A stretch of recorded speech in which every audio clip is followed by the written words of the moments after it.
বললেন না ভাই আমি খাওয়া দাওয়া হয়নি। ওয়াল্লাহে মলবির নিচে ওখানে যে চোখের নিচে একটা ডিব্বাতে দুটো বিস্কুট ছিল, সেই বিস্কুটটা খেয়ে জি সুবহানাল্লাহ পানি পান করলাম। সেই রোজাটাও আমার কাজা হয়নি, একটা রোজাও আমার জীবনে ছুটে যায়নি। তবে আফসোস লাগে আমার মা মুশরিক বেদিন বিধর্মী, কোনো দিন সেহরি খাওয়ার সময় কোনো দিন বলেনি বেটারে সময় হয়ে গেছে সাহারি খেয়ে নে। আপনার মারা বলেছিল না, বলেনি? বলেনি আপনাকে যে বেটা ওঠ সাহারি খেয়ে নে, আজান হয়ে যাবে, তাড়াতাড়ি ওঠ, অজু করে আই ইফতার করতে বস, সময় নেই, এত ঘোরাঘুরি করছিস কেন? ওরে আমার খালারা বোনেরা, আমার বুক ভরা আশা, এই গ্রামের মায়ের আমার মা, এই গ্রামের বোনের আমার বোন, এই গ্রামের ভাইয়ের আমার ভাই, আমি এই কবরস্থানে আমার জায়গা হবে না। যেখানে আমার বাড়ি সেইখানে হয়তো কবরে জায়গা হবে, কিন্তু আপনি আমি এই গ্রামের মানুষ যেখানেই মরেন না কেন এই জায়গাতে আপনার মাটি হবে, হবে না? হবে না? এই জায়গাতে আপনার মাটি হবে। এই কবরস্থানটা আপনার আসল ঠিকানা। সেই দিকে লক্ষ্য রেখে মা আখেরাতের সম্বল ভেবে আপনারা যে যতটুকু পারবেন, যে দেরি করবেন না, মুক্ত হস্তে দানগুলো একটু দিয়ে যাবেন। তবে একটা কথা ভাইরে, এই কবর কতদিন কবরে থাকতে হবে? আল্লাহর নবী বলেছেন যতদিন কিয়ামত না হবে, কিয়ামত না হবে। কতদিন কবরে থাকতে হবে? আমি জেলে ছিলাম 3 মাস। মুসলমান হওয়ার সময় আমাকে আরএসএসের লোকেরা জেলে দিয়েছিল, তখন 3 মাস 90 দিন ছিলাম, ছাড়া পেয়েছি। আপনারা অনেকে জেল শুনেছেন, যাননি নাকি? বলছেন গাড়ি ঘোড়ার শব্দ পাবেন, মন খারাপ করবে, জেলখানা ঘেরা আছে, সাইড দিয়ে রাস্তা, লরি বাসের হর্ন শুনতে পাবেন, যে কত মন খারাপ করবে, আপনজনদের দেখতে পাবেন না। সেই জায়গায় আমি 3 মাস সময় 90 দিন ছিলাম। তারপরে টুইন টাওয়ারের প্রতি যখন হামলা হলো, টুইন টাওয়ার ওই 110 তলা বাড়ি বিল্ডিংটা, জি লাদেন লাদেন করে খুব ধরাধরি চলছিল। মালদা মুর্শিদাবাদে অনেক আলেমকে ধরা হয়েছিল। আমার মৌলানা আবদুল্লাহ ওস্তাদ, কি বলছেন মোহতারাম মৌলানা আব্বাজান, আমার ওস্তাদ ইসমাইল শামসির বড় ছেলে, সুযোগ্য সন্তান, আপনারা অনেকেই চেনেন মৌলানা আবদুল্লাহ সালাফি। জি ওয়াল্লাহে আমাকে যখন ধরে নিয়ে গেল চেন দিয়ে, তো দেখছি মৌলানা একটা ঘরে ভরা আছে। উনি কাঁদতে লাগলেন আমাকে দেখে, বলেন ভাই এ তোমাকে এরা ধরে এনেছে? জি আমি কলকাতা লালবাজারে সেলে 26টা দিন ছিলাম। সেল কেমন জায়গা জানেন? বাথরুম পায়খানা ঘরের চাইতে ছোট, দাঁড়া হবে, বসা হবে, 60 হয়ে ঘুমানো হবে না, আর ভেতরে 150 ফুট গভীর ইঁদারা রয়েছে। জি বেশি কিছু করলে পরে ইঁদারায় নামিয়ে দেওয়া হবে। যে এইরকম একটা জায়গায় ছিলাম, কিন্তু মরার পরে বুঝতে পারবো কবর জায়গাটা কেমন। জি মরার পরে বুঝতে পারবো কবরটা কেমন। জি পরকালকে ভয় করে এত ব্যক্তি জীবনে কষ্ট পাওয়ার পরেও আজও আমি ঈমান নিয়ে বেঁচে আছি। পারবেন না? আমি মুসলমান হওয়ার জন্য সর্বস্ব সব কিছু পরিত্যাগ করে এসেছি। আপনারা পারবেন না দিনের জন্য, ইসলামের জন্য? জি আপনারা 1 কুইন্টাল 1 কুইন্টাল করে মাকাই, 1 কুইন্টাল 1 কুইন্টাল করে মাকাই, বা 2-1,000 করে টাকা। জি বলেন। আমার ভাই একজন দিয়েছেন 1000 টাকা। জি কবরের জন্য 4 ঝুল জমির দাম 10,000 টাকা দিবে। জি তাইরুল হক, যে উনি 4 ধুল, জি 4টা ফ্যামিলিতে লোক আছে, 4টা কবরের দাম। ও 4টা কবরের দাম, সুবহানাল্লাহ। 4টা কবরের জায়গা যতটুকু আর কি, 4 ধুল আপনার, 4 ধুল মানে জি 4 হারিয়া 10।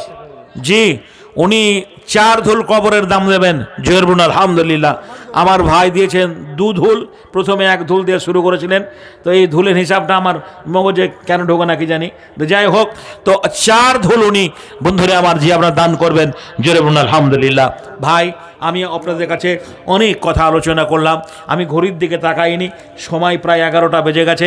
আজকের যিনি আকর্ষণীয় প্রধান বক্তা আমার ভাইজান, উনি এসছেন আলোচনা করবেন, ওনার হাত দিয়ে আপনারা দান দেবেন। আমার বুকটা ভরে গেল। আমার মায়েরা আজকে 2 হাত ভরে নাকের কানের দান পাঠিয়েছেন, বলছে না নাকের কানের দান পাঠিয়েছেন।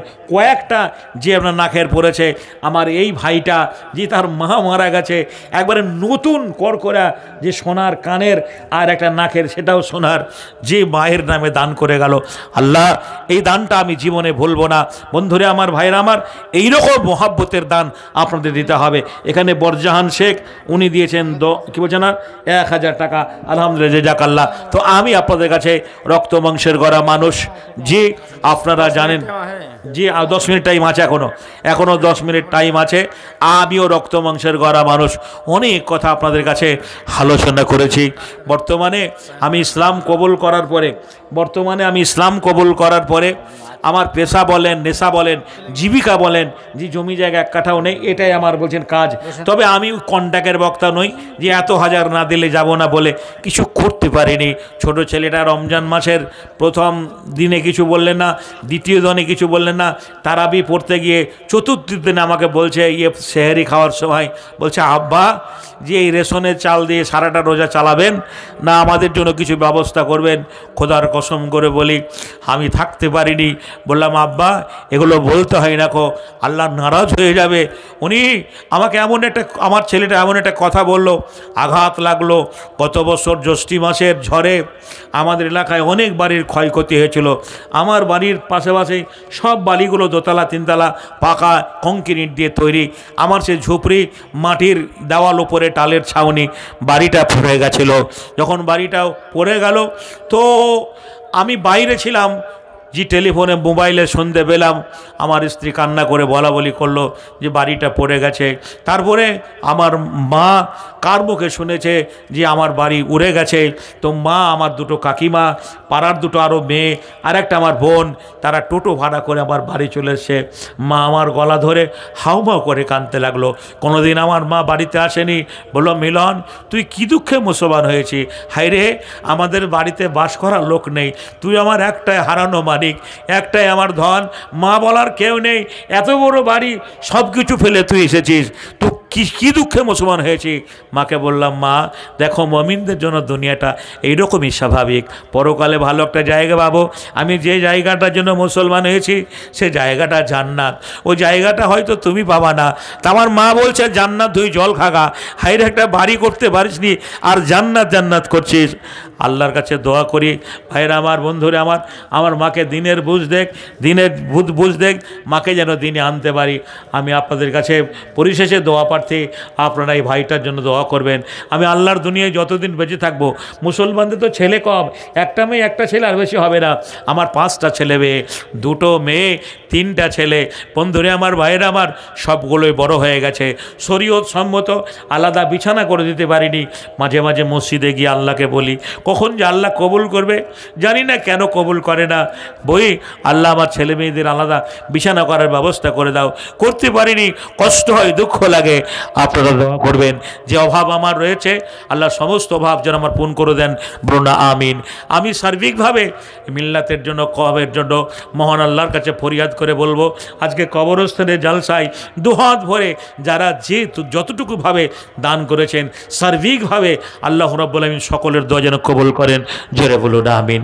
বলার মধ্যে ভাষা গান দিয়ে ভুল ত্রুটি হলে আমি ক্ষমা প্রার্থী। আপনারা খাস করে আমার জন্য দোয়া করবেন। আমি সত্যই একটা বেদিনের ছেলে, বিধর্মীর ছেলে, ইসলামের একদিন আলো পেয়ে ইসলামকে কবুল করতে গিয়ে ব্যক্তি জীবনে কত ঝড় আমার প্রতি চলে গেছে। আমার আফসোস, দুঃখ, আমার চেহারার সঙ্গে আপনার চেহারার মিল কেন হলো না? আমি ইসলামের কাছে অপরাধী না আপনি ইসলামের কাছে অপরাধী? আমার বাবা হীরেন কুমার রাজেন্দ্র, মা অর্চনা দেবী, আমি এখানে আসা এই প্রোগ্রামটা করার জন্য মোরগ্রাম বলে একটা জায়গা আছে, মোরগ্রাম থেকে আমার বাড়িটা আরও 7 কিলোমিটার ভেতরে, ওখানে বাইকটা রেখে মোরগ্রাম ব্রিজের ওপরে আমি অনেকক্ষণ দাঁড়িয়ে থাকলাম, গাড়ি পেলাম না। একটা কি বলছেন মারুতি ভ্যান, যে আমি হাত মারলাম, দাঁড়িয়ে গেল। বলে কোথায় যাবেন? বলে আমি যাব 16 মাইল। বলে ফারাক্কা পর্যন্ত আপনি যেতে পারবেন? আমি বললাম, ভাই ওইদিকার যাবেন না? বললেন আমার ফারাক্কা হলো আমার লাস্ট স্টপেজ। আমি চাপলাম, যে ওনার সঙ্গে অনেক কথা আলোচনা করতে করতে এলাম, আরও প্যাসেঞ্জার নিল।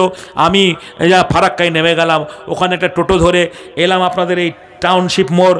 ওখান থেকে বললাম, ভাই জৈনপুর যাব, বলে এখানে গাড়ি পাবেন না, আপনি 16 মাইল চলে যান, ওখান থেকে পাবেন। 16 মাইলে 1 ঘন্টার উপর দাঁড়িয়ে থাকলাম। একটা অটো বলছে প্যাসেঞ্জার না হলে যাব না, অনেক রাস্তা, ফুল প্যাসেঞ্জার হবে তবে ছাড়বো। 1 ঘন্টার উপর ওখানে দাঁড়িয়ে থাকলাম।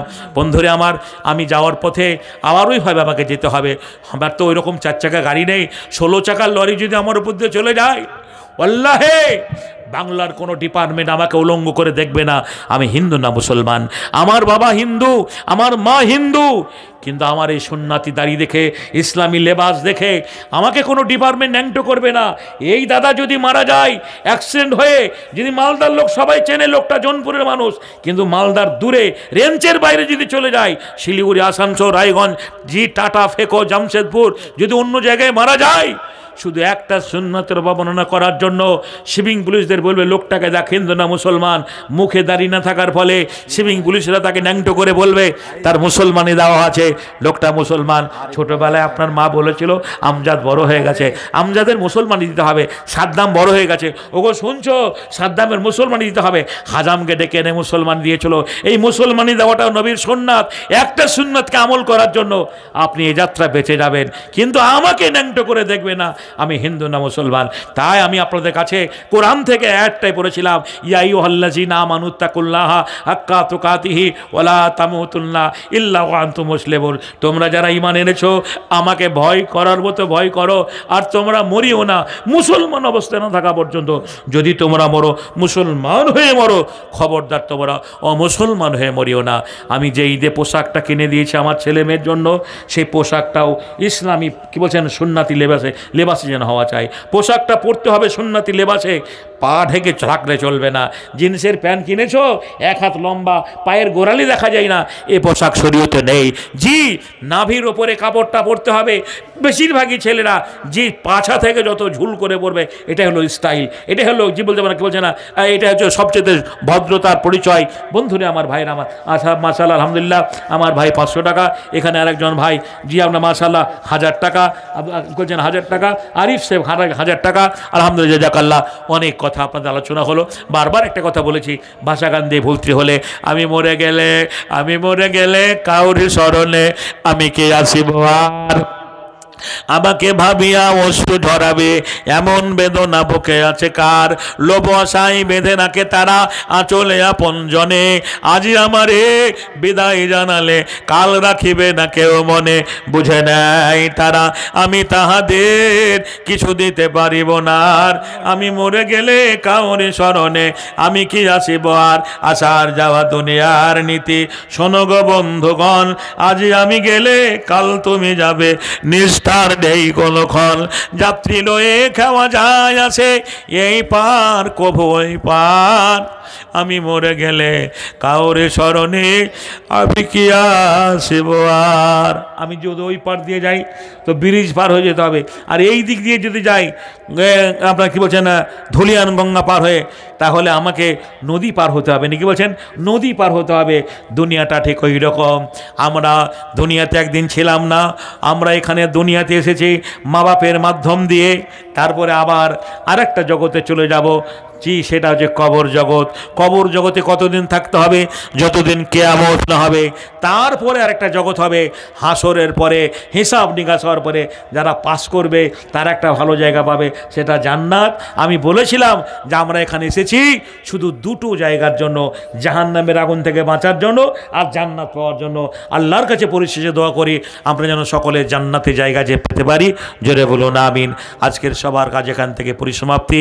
আমার বোন একজন 1000 টাকা দান পাঠিয়েছেন, আল্লাহ যেন তার দান কবুল করুক। ও আখিরি দাওয়ানা আলহামদুলিল্লাহি রাব্বিল আলামিন। আসসালামু আলাইকুম রহমতুল্লাহ বরকাতুহু। জি।